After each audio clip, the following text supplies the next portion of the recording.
principal of a primary school a few years ago was discovered to be abusing the children. And this is in a very small rural American town that was extremely Christian. The worst thing is, a lot of the teachers knew about it, and a lot of the administrators were also aware. The very few people who were brave enough to speak against it and actually try to expose the principal ended up losing their jobs and having their lives utterly ruined. Most of these teachers and administrators, they kept quiet because they didn't want to incur this principal's wrath, because he was also very tied into the religious community and also with the very wealthy. And everyone who knew about this, they weren't even in on how sick this guy was. They actually knew he was sick.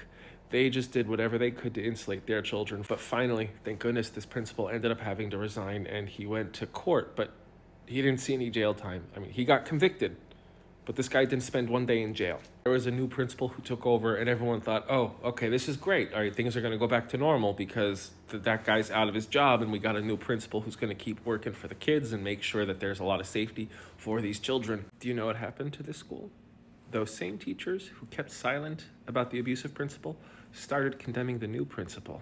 And all of a sudden, the lack of funding the school received and the poor grades came to the forefront, and the new principal's detractors blamed him for it, even though it was a historical issue. Because of that campaign, the new principal actually lost his job.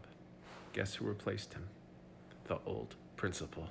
So those children are now in danger, and the teachers that spoke out against the principal are in danger again of having their careers and reputations ruined. If you think the old principal shouldn't have gotten his job back and shouldn't be anywhere near children and of course in jail, then why do you think a convicted felon who attempted to overturn a lawful election should be the president of the United States?